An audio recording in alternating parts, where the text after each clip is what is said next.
mga pulong or kinaiya nga gikan sa pulong sa Dios nga hatagan natong pagtungod isip pag-celebrate sa Father's Day mga igsuon. Dunay 5 ka mga pulong nga gikan sa pulong sa Dios nga makahimpit, makahatag og pagkamaayo diri sa atong kinabuhi, dinha sa imong kinabuhi isip amahan. Gikinahanglan nato nga kining 5 atong matinguha kung wala man kini nato maangkon sa atong pag-amuma sa atong mga anak. Pero dili pa ulahi ang tanan. O karon gihatag kini sa Dios aron ato matun-an kung unsa ang angayan natong pagkabuhaton samtang niya pa kita dinhi sa kalibutan na himong amahaning kalibutan na ato paningkamutan nga ato ni mabatunan sa atong pagkinabuhi isip usa ka amahan ning kalibutan na mga igsuon. Ang una mga igsuon, ang usa ka Diosnon nga amahan nagtudlo. Una siya mga igsuon. Ang una mo ang usa ka Diosnon nga amahan kung dunay Kristo sulod sa imong kasing-kasing, ikaw nga amahan kabalong mo tudlo. Pero kung wala kay pagtuo sa Dios, wala kay pag-ila sa Dios, dili ka matawag nga Diosnong amahan. Apan kung ikaw nakaila sa Dios ug nasentro ang Dios diha sa imong kinabuhi, then ikaw ang Diosnon nga amahan nga nagtudlo sa imuhang mga anak.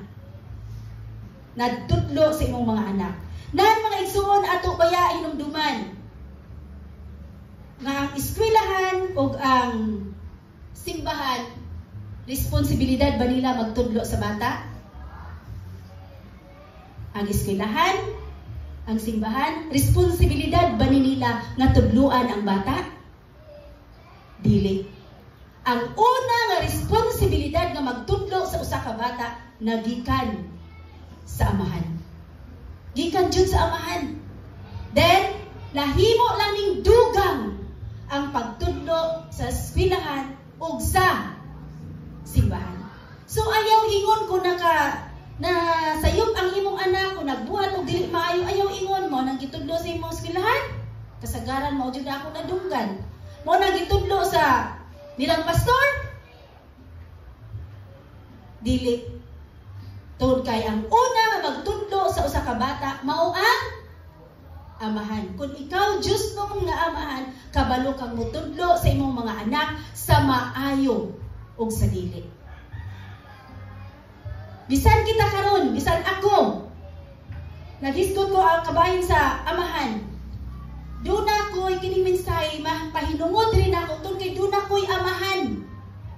So kitang tanan, ato saludon ang pulong sa Dios nga ang Dios nun nga amahan di ay kabalong mo tudlo. Og ato inumduman nga bisan asa kita dadon sa eskwelahan man or sa simbahan, dugang na siya nga pagtudlo gikan sa pagtudlo una sa atong mga amahan, mga igsuon. So ang mga kabataan, mga igsuon na spend na siya og 10% sa school o sa church.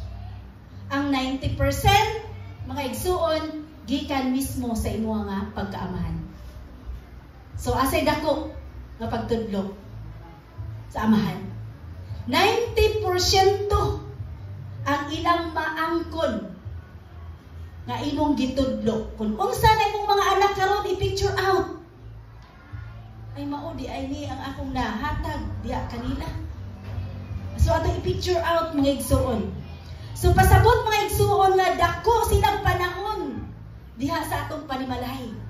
So bisan matulog na sila, dako siyang oras sa panimalahi mga igsuon.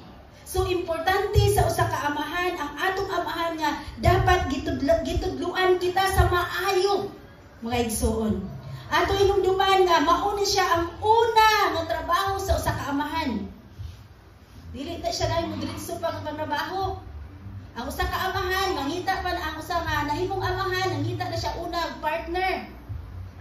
Pagkakita niya partner, nagdesisyon na sila nga mo gama og bata Sa diya makagama silang bata, diya pa siya nahimong amahan. Kay dili ka may amahan kung wala kay anak. So muna nga sa imong pagpangitag partner, siguraduhon nimo nga siya nakaila sa Ginoo.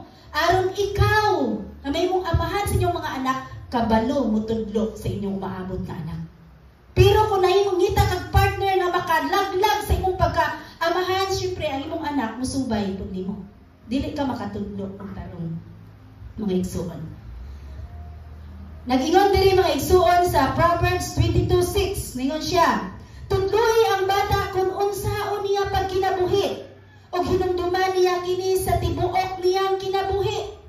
Mo nang gisulti sa maalamon mga hari maigsuon nga si Solomon. Ingon siya, tudloy ang bata kung unsaon niya pagkinabuhi, o hinumduman niya kini sa tibuok niyang kinabuhi. Wala din yung diyan, ipadala siya dito sa eskwelahan, ipadala siya dito sa simbahan. Apan gipuent mga igsuon nga ikaw nga amahan mutudlo sa iyang mga pulong, ug una sa tanan ang Dios naggama sa iyang mga pulong aron tudloan ang mga kabataan mga igsuon. So ang Dios nun nga amahan dunay pulong una nga yan nadawat sa Ginoo aron siya makatudlo mga igsuon. So tudloan nato ang atong mga bata kung unsaon niya pagkinabuhi, o hinumduman niya kini sa tibuok niyang kinabuhi mga igsuon. Dili siya malimot bisan asa pa siya paingon mga igsuon. Dili pa sabot nga daghano nato ang pagtudlo about sa arithmetic or algebra. Na maayo kay na siya ng arithmetic, ang algebra, parehara na sila. Maayo siya na apan sa pulong sa Ginoo wala ni ibang kaagan. Pero mas maayo kung daghan siyang mga pulong nga gikan sa Dios. Nga gipadagayday diha kanimo nga amahan. Dili ka makatudlo sa pulong sa Dios kung ikaw wala mismo niini. Mo na nga usa ka amahan kanunay dunay una pulong sa Dios aron siya makahatag sa iyang mga anak. Aron siya makatudlo sa iyang mga anak, mga igsuon. Then, ang pulong mga igsuon dira sa Deuteronomy chapter 6 verse 7 mga igsuon. Ato kanunay hinumduman nga ang pulong sa Dios kanunay mapinta-unta sa kasing-kasing mga igsuon. Sa atong napinta ang pulong sa Dios sa kasing-kasing sa usa ka anak, 90% ang imong gihatag diha kaniya. Naingon ang Deuteronomy, ayaw ninyo kalimti kining mga balaod nga gihatag ko kaninyo karon. Itudlo kini kanunay sa inyong kabataan. Hisguti kini kung anaa kamo sa inyong balay. Kung magpanaw kamo o sa dayon sa ninyong katulog o sa pagmata ninyo sa buntag. 90%! Kay ngano? Sa balay, sa panaw, sa katulog, sa pagmata. So dili nato yanu-yanuhon. Kung dili hatagan nato ang atong mga anak o Dios nung nga amahan. Una ka ng mga single nga mga lalaki diya karon, ayaw ba ya una-una nga i-take for granted ang pagkaamahan. Kung dili una-una nga dako kay trabaho kung ikaw gusto na magkabuo pamilya. Una, kay at the end of the day, ikaw basulon sa tanan. Ikaw basulan sa tanan. Ikaw tong luhon mismo si mga anak. Yun sa mga anak ko niya pagpadako. O sa panahon sa Father's Day, hindi na ka, ikaw na nun kanunay hinumduman. Ano, mag-celebrate mo pa anak niya. Nga, perte mang dautan kay na buhat na ako. Pero kung doon na kay kasing-kasing, nga kanunay ni mo gitudlo diya sa imong mga anak, kanunay na niya hinumduman sa tibuok niyang kinabuhi. Igsuon. Kanunay nato hinumduman mga igsuon nga importante ang pagtudlo sa mga bata aron sila mosunod mga igsuon. Ug alang sa dugang nato nga mga cross reference mga igsuon, Proverbs chapter 1 verse 8 to 9. Anak, pamatia ang gitudlo kanimo sa imong amahan, ug patalinghugi ang gisulti sa imong inahan. Kayang ilang gitudlo kanimo makaayo sa imong pamatasan, sama sa anindot nga purong o mga medalyon sa kwintas. Grabe, ang simbolo sa pulong sa Dios. Puro nga medalyon. Kung ikaw matag panahon sa eskwela, sa closing, nagpasan kag pila ka buok medalyon, apan kung wala kay pulong sa Dios, it's useless. Pataling hugi, hinumdumi ang imong amahan ug imong inahan. Kay kana, kung imong kanunay gipatilinghugan ang pagtudlo sa Dios nung amahan, bisan asa ka paingon, duna kang medalyon nga gidaladala. O kanang medalyon muoy muhatag pagdanag sa imong kinabuhi. Nga bisan asa ka paingon, dunay Dios diya sa imong kinabuhi ug mahimo kang good example. Pero sad to say, bisan asa ta paingon, walay perfect nga amahan. O nahimo kitang perfect nga amahan kung ato gidawat si Kristo. Gipalingkod sa atong kasing-kasing. Dili lang kay kanunay tang nakadungog, kung dili atong gikinabuhi. Useless ang pulong sa Ginoo kung kanunay nato gipalampos sa pikas dalunggan. Ang pulong sa Ginoo atong gisulti in order nga ato ikinabuhi. Dili kay mangisog ta, pastora, panapod.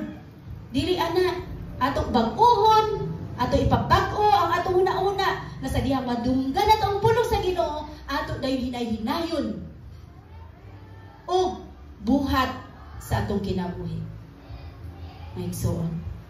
Dingon siya sa Proverbs chapter 4 verse 1, mga anak, pamati sa gitudlo kaninyo sa inyong amahan, matnuni kini ug makabaton gayod kamog kahibalo.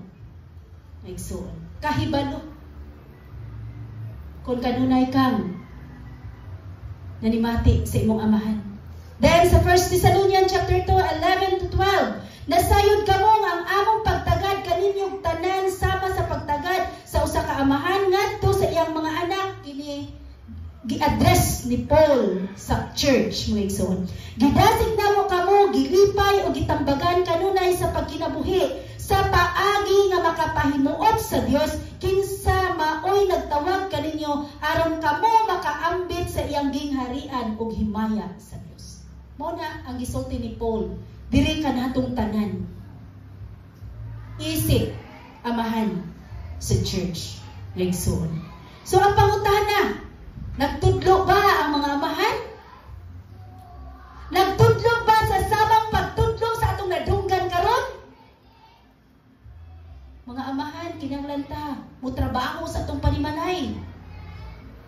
Ato tudloan, lingkuran. Physically present, emotionally absent. Kay wala tay pagtudlo, wala tay pagsulti. Bisan pila lang ka minuto, wala. Walay pagtudlo. So ato na ron, paninggamutan kung dili makabuhat ang amahan, ikaw nga inahan nga niya diri karon, buhata. Aron makita sa amahan o ma-picture out niya kung siya mosunod nimo. Thanks for watching. Please like, subscribe, and bell all for more updates.